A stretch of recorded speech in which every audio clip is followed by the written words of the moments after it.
매일 성경 묵상 나눔입니다. 2월 23일 수요일입니다. 어젯밤에 프리징 레인이 많이 왔습니다. 오늘 안전하게 하루 지내시기를 주님의 이름으로 축복합니다. 시편 76편 1절에서 12절의 말씀입니다. 본문을 읽습니다.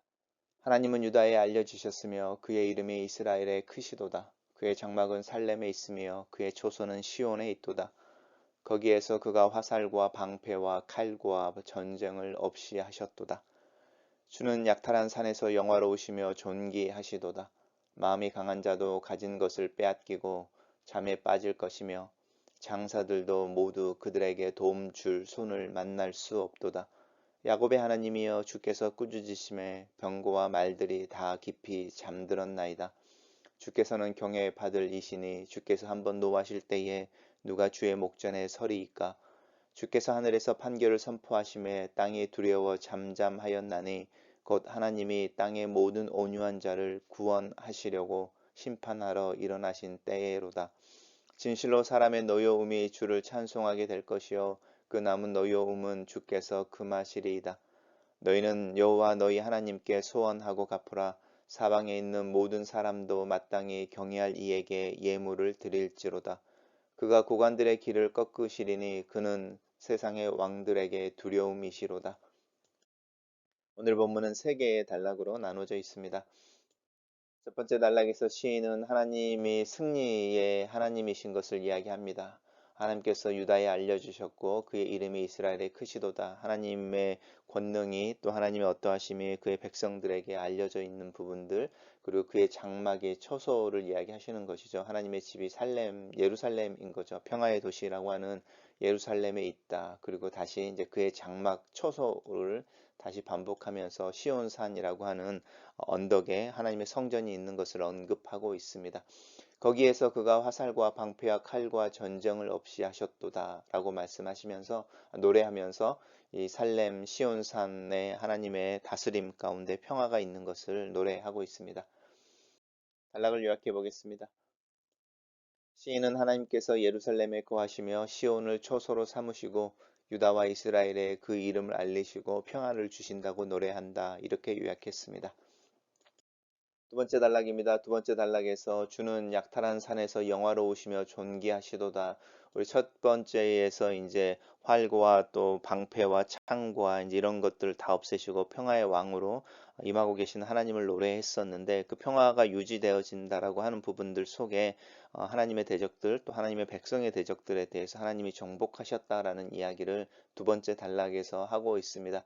하나님께서 정복하신 그 산에서 영화로우시며 존귀하시다. 마음이 강한 자도 빼앗기고 가진 것을 빼앗기고 잠에 빠질 것이며, 이 잠에 빠진다라는 표현이 나오죠. 그래서 이 하나님께서 야곱의 하나님께서 꾸짖으심에 병거와 말들이 다 깊은 잠에 들었다라고 하는 부분들인데요. 단순히 잠에 들었다 이런 뜻이 아닌 거죠. 죽음에 대한 이야기를 하고 있다고 생각해도 괜찮을 것 같습니다. 이제 하나님 앞에서 아무런 의미가 없는 무기력한 모습, 또 죽임을 당하는 이제 그런 모습들을 한번 생각해 보시면, 그래서 이 마음이 강한 자라고 하는 용기 있는 자들이죠.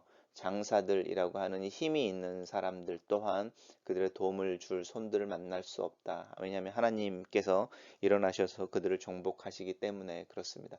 그러면서 다시 한번 이야기하기를, 야곱의 하나님이여 주께서 꾸짖으심에 병거와 말들이 다 잠들었나이다. 하나님을 찬양하고 있습니다. 하나님은 경외받을 이시니, 이 경외라고 하는 것은 단순히 fear라고 하는 두려움의 문제가 아닌 거죠. 하나님을 경외하는 것, 하나님을 두려워한다라는 것은 하나님의 능력과 하나님의 어떤 위험 앞에 압도되어지는 감정을 이야기합니다. 그래서 경외는 단순히 fear라고 하기보다는 어떤 게 위험 앞에 압도되어져서 나의 자금을 발견할 때 느끼는 느낌 같은 것이죠. 하나님께서 한번 노하실 때에 누가 주님의 목전에 설 수 있겠습니까? 하나님께서 하늘에서 판결을 선포하실 때에 땅이 두려워 잠잠하였다라고 말하는 이 땅은 이제 피조 세계를 의미할 뿐만 아니라 이제 앞에서 이야기했던 마음이 강한 자들, 용기가 있는 자들, 또 힘이 있는 장사들, 이런 하나님을 향하여 대적했던 이들에 대한 이야기이기도 합니다. 하나님께서 땅의 모든 온유한 자를 구원하시려고 심판하러 일어나신 때에 이 하나님께서 최후의 판결을 선포하시고 땅들이 두려워 잠잠하였다. 우리에게는 이것이 사실은 미래형으로 고백되어지는 영역이기도 합니다. 흥미로운 것은 하나님께서 하나님의 백성을 단순히 하나님의 백성을 위해서 일어났다라고 말하는 어떤 하나님의 편애 때문이라기보다는 하나님께서 심판하실 때에 그 심판하시는 동기는 모든 온유한 자라고 하는 부분입니다. 모든 땅의 모든 온유한 자를 구원하시려고 심판하러 일어나신 때, 그때가 되면 이 세상에 하나님을 대적하여 높아진 것들, 또 스스로의 힘과 지혜와 또 용기를 자랑하는 이들이 하나님 앞에서 침묵하게 될 것이다. 이 이야기를 하고 있는 것이고, 그러면 이 땅의 모든 온유한 자들이라고 하는 이 온유한 자들이 누구일까, 또 어떤 모습일까 한번 묵상해 보시면 좋을 것 같습니다. 단락을 요약해 보겠습니다. 야곱의 하나님은 용사이셔서 정복하시는 분이시고, 그가 온유한 자를 구원하시려고 심판하러 일어나실 때에 그의 판결 앞에 온 땅이 두려워 잠잠한다, 이렇게 정리했습니다. 마지막으로 이제 시인은 다시 하나님을 찬양하는 것에 대한 이야기를 하고 있습니다. 진실로 하나님의 사람의 노여움은 주를 찬양하게 될 것이다.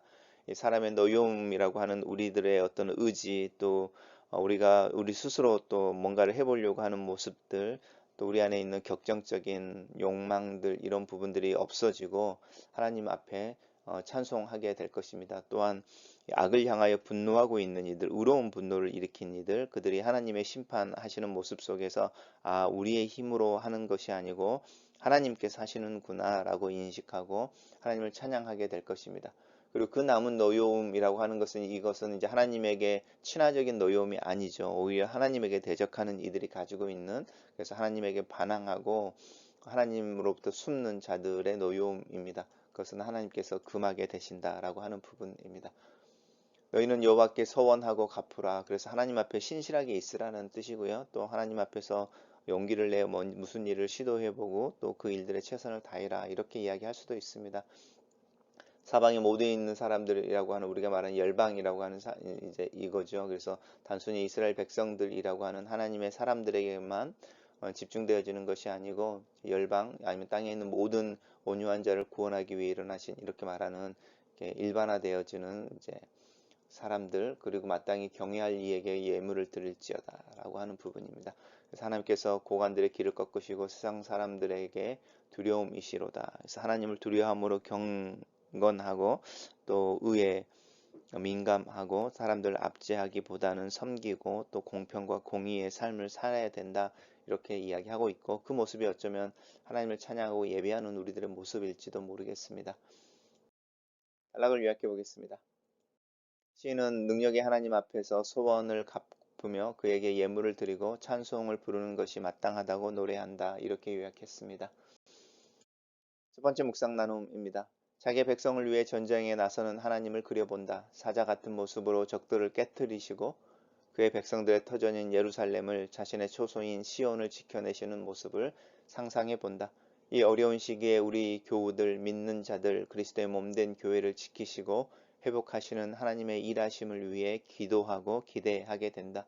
하나님께서는 나를 위해, 우리를 위해 친히 싸우실 때에 무엇이 두려울까? 너희는 가만히 있어 내가 너희 하나님 됨을 알지어다 라는 하나님의 명령이 기억난다. 하나님께서 일하심을 믿고 나는 가만히 있어 그 안에서 평안을 주장해야 하는 내 삶의 상황, 내 삶의 도전은 어디, 또 무엇일까? 두 번째 묵상 나눔입니다. 강한 용사이신 하나님을 시편 기자는 정복하시는 강력한 전사의 모습으로 묘사하고 있다. 그런 하나님의 전리품, 그의 전리품, 하나님은 그의 전리품이나 그가 정복한 땅과 산들보다 더 견고한 분이시며 존귀한 분이심을 고백하는 시인의 노래에 내 마음을 얻는다. 그런데 왜 나는 하나님의 능력을 전적으로 신뢰하지 못하는 것일까? 하나님의 권능과 나의 노력과 최선 사이에서 밸런스를 어떻게 맞출 수 있을까? 인생의 대부분의 문제들이 사회적 복지 시스템이나 의료기술, 사회적 절차에 의해 해결되는 21세기를 살고 있는 나는 어떻게 여전히 권능의 전사가 되시는 하나님의 싸우심과 승리하심을 인정하고 내 삶에서 그분의 지위를 따라 움직일 수 있을까? 하나님의 능력에 대해서 묵상하면 묵상할수록 그의 능력을 인정하고 순종하는 삶을 위한 구체적인 지혜와 또 분별을 구하게 된다. 세 번째 묵상 나눔입니다. 하나님의 싸우심과 정복하심은 단순히 심판만을 의미하는 것은 아니다. 하나님께서 진노 중에 일어나시는 이유는 악 그 자체에 대한 심판보다 이 땅 위에 있는 온유한 자를 구원하기 위함이시다. 하나님께서 그의 백성들을 위해 일어나실 때 그 백성들의 적들에게는 재앙과 심판이 된다. 하나님께서는 억눌리고 고통받고 슬퍼하는 자들을 구원하시기 위해 일어나신다. 나는 하나님께서 돕고 구원하시는 이들, 또 구원하시길 원하는 사람들 중에 있는지, 이 시대의 풍요로움과 넘치는 물질적 축복과 이 시대의 가치를 따라 사는 사람들 중에 나도 모르게 온유한 자들 중에 있기보다는 그들과 함께 또 누리고 가진 자들, 교만하고 군림하는 자들 중에 있진 않는지 두려움으로 내 자신을 살핀다.